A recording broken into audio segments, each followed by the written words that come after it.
உதுஹியாவின் சிறப்புகளை கூற முடியுமா? ஹஜ்ஜு பெருநாள் அன்னைக்கு நம்ம உதுஹியா கொடுப்பதால் எண்ணற்ற நன்மைகளும் சிறப்புகளும் நமக்கு கிடைக்குது. அது எவ்வளவு பெரிய முக்கியமான வணக்கம் அப்படிங்கிறதுக்கு இறைவன் சொல்லி தந்த ஒரு வசனத்திலேயே நம்ம புரிஞ்சு கொள்ளலாம்.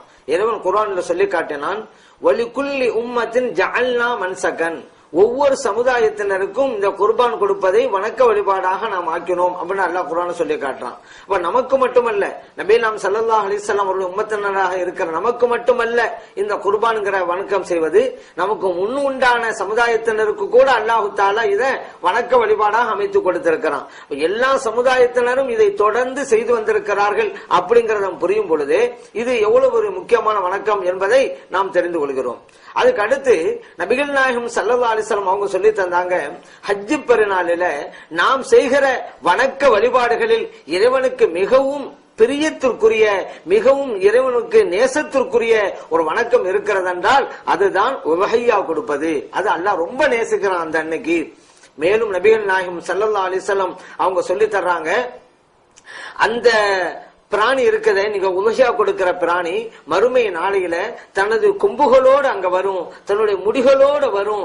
நீங்க ஒரு குர்பானியை கொடுக்கும் போது அந்த பிராணியில இருந்து வெளியேறுகின்ற இரத்தம் மண்ணிலே விழுவதற்கு முன்னாலேயே இறைவனை போய் சேர்ந்து விடுகிறது என்றும் நபிகள் நாயகம் ஸல்லல்லாஹு அலைஹி வஸல்லம் அவர்கள் சொல்லிட்டு பிறகு சொல்றாங்க, இவ்வளவு சிறப்பெல்லாம் அந்த உதுஹியா கொடுப்பதற்கு இருக்கிறதுனால நீங்க உதுஹியாவை மனமுவந்து கொடுங்கள், நல்லதாக கொடுங்கள் என்று நபிகள் நாயகம் ஸல்லல்லாஹு அலைஹி வஸல்லம் அவங்க சொல்லி தந்தாங்க. இந்த ஹதீஸ் திர்மிதியில, இப்னு மாஜாவுல பதிவு செய்யப்பட்டிருக்கு.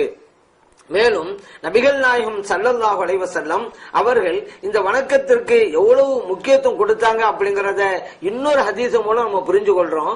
இப்னு உமர் ரலியல்லாஹு அன்ஹு அறிவிக்கிறாங்க, நபிகள் நாயகம் ஸல்லல்லாஹு அலைஹி வஸல்லம் அவர்கள் மதீனாவுல 10 ஆண்டு காலங்கள் இருந்தாங்க. ஹிஜ்ரத்துக்கு பின்னால மக்காவில் இருந்து மதீனாவுக்கு போனதுக்கு பின்னால 10 வருடங்கள் இருந்தாங்க. அந்த 10 வருடங்களும் உதுஹியாவை கொடுத்தார்கள். ஒரு வருடம் கூட அவர்கள் விடவில்லை என்பதை இப்னு உமர் ரலியல்லாஹு அன்ஹு அவங்க சொல்லி தர்றாங்க. இந்த ஹதீஸ் திர்மிதியிலே பதிவு செய்யப்பட்டிருக்கு. மேலும் நபிகள் நாயகம் ஸல்லல்லாஹு அலைஹி வஸல்லம் அவர்கள் ஒவ்வொரு ஹஜ்ஜு பெருநாளும் போதும் ஆடுகள் கொடுப்பார்கள். குர்பானியை 2 ஆடுகள் கொடுப்பார்கள். கபிஷைன் அம்லஹைன் அப்படின்னு வருது. அதாவது அந்த ஹம்லஹின்ங்கிற வார்த்தைக்கு கொளுத்த ஆடுகளாக இருக்கும். அவர் நல்ல விலை மதிப்புள்ள ஆடாக கொடுத்திருக்கிறாங்க. அக்ரனைன் நல்ல கொம்புள்ள ஆடாகவும் கொடுத்தார்கள். நபிகள் நாயகம் ஸல்லல்லாஹு அலைஹி வஸல்லம் அவர்கள் அறுக்கின்ற போது பிஸ்மில்லாஹி அல்லாஹு அக்பர் என்று சொல்லி அறுப்பார்கள்.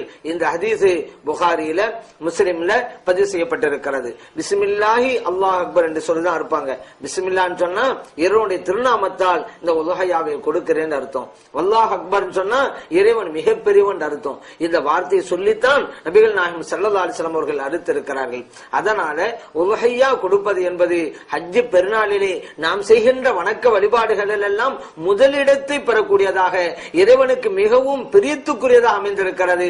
ஆகவே அந்த வணக்கத்தை நாம் எல்லோரும் செய்வதற்கு முயற்சி செய்ய வேண்டும். அல்லாஹு தஆலா அந்த வாய்ப்பை நமது அனைவருக்கும் தந்தருள்வானாக.